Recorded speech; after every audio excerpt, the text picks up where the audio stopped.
A man's silence is a fortress. Within its walls, he often guards not just his own peace, but the perceived strength of his lineage. Yet, the stones of this fortress are built with unexpressed pain, a legacy passed down from father to son. This is not a tale of overt cruelty or neglect, but of a more insidious inheritance, the stoic, often unacknowledged, burden of suffering that fathers absorb and hide. Consider the Roman legionary, his face a mask carved by desert sun and battlefield dust. He has seen comrades fall, faced death's cold breath, and endured wounds that festered in the quiet dark. Yet, to his son he speaks of duty, of honor, of the unwavering discipline required of a man. The visceral terror, the crippling doubt, the hollow ache of loss, these are confined to the Stoic's inner citadel, deemed unfit for the heir's delicate understanding. This paternal reticence stems from a well-intentioned, yet ultimately flawed, desire to protect. A father believes he is shielding his son from the harsh realities that might break him, that might shatter the illusion of a world where strength prevails and vulnerability is weakness. He remembers his own father's stoic silence, the absence of emotional discourse, and assumes this is the path to manhood. It is a chain forged in misunderstanding, passed from one generation to the next. The son, observing this stoic facade, learns a dangerous lesson. That pain is to be endured alone, that sharing it is a sign of failure. He witnesses his father's quiet suffering, the subtle tremors beneath the calm surface, and internalizes the belief that such is the nature of being a man. He may emulate this strength, this resilience, but he also inherits the emotional isolation that accompanies it. He learns to build his own fortress, to guard his own wounds, perpetuating the cycle. This inherited stoicism, while possessing a certain rugged beauty, is a fragile strength. It creates men who are competent, disciplined, and capable of enduring hardship, but it also renders them emotionally stunted, ill-equipped to navigate the complexities of human connection and vulnerability. They may excel in battle or in business, but they often fail in the intimate theaters of the heart, unable to express or receive the emotional support that truly defines a man's connection to his world. Look to the ascetic monk who willingly embraces hardship not as a punishment, but as a path to purification. He understands that suffering, when confronted with intention and acceptance, can strip away illusion and reveal deeper truths. This is the wisdom fathers fail to impart. They offer the shield, but not the understanding of the enemy. They teach endurance, but not the catharsis of acknowledgement. Why is this so? Because the father himself has not fully processed his own pain. He carries the ghosts of his past, failed ambitions, lost loves, betrayals, as unexorcised specters.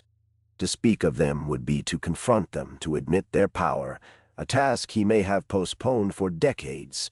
It is easier to maintain the facade, to project an image of unassailable strength, than to excavate the painful truths buried within.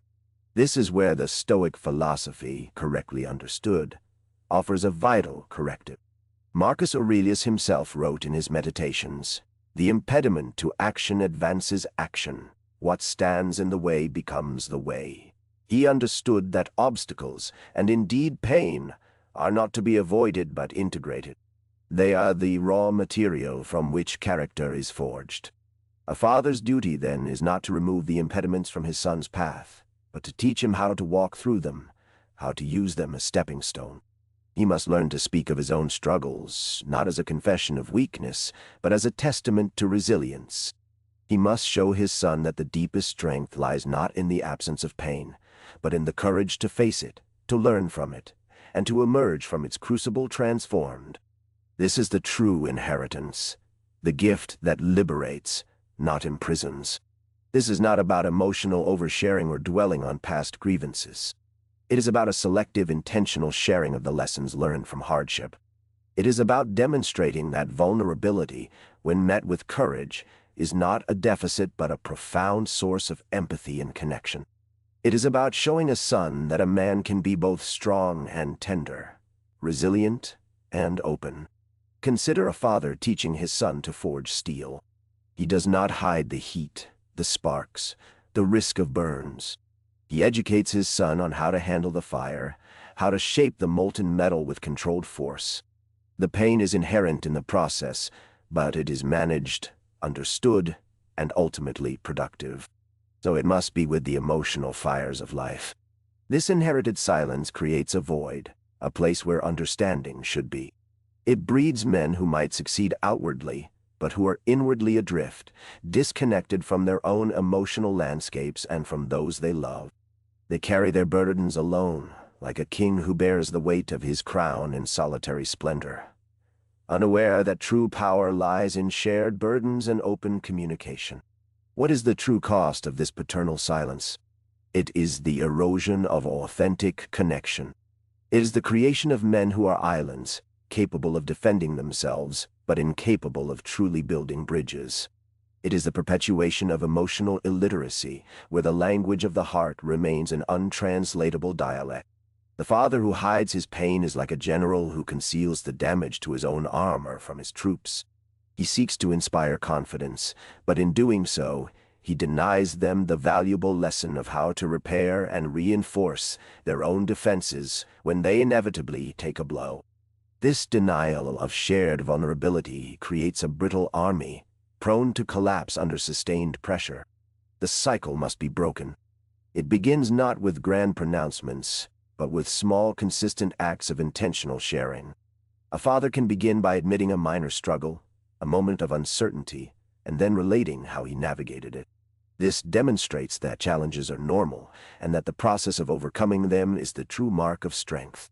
He must learn that true protection is not a shield against pain, but an education in navigating it. He must show his son that the human spirit is not defined by its invincibility, but by its capacity to endure, to learn, and to grow from the very experiences that seek to break it. This is the ultimate act of fatherhood, the gift that truly equips a son for the inevitable storms of life.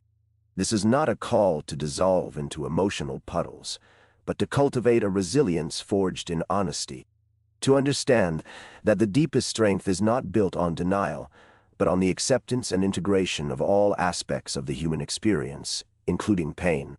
It is the courage to be imperfect, to be human, and to teach that same courage to the next generation. The silence of fathers is a heavy cloak, woven with threads of unexpressed pain and the mistaken belief that strength lies in its concealment. But the true inheritance is not the absence of scars, but the wisdom gained from them. It is the courage to show them, not as marks of weakness, but as maps of survival and growth. This is the legacy that liberates, the truth that binds a man to his son, not with fear, but with authentic understanding.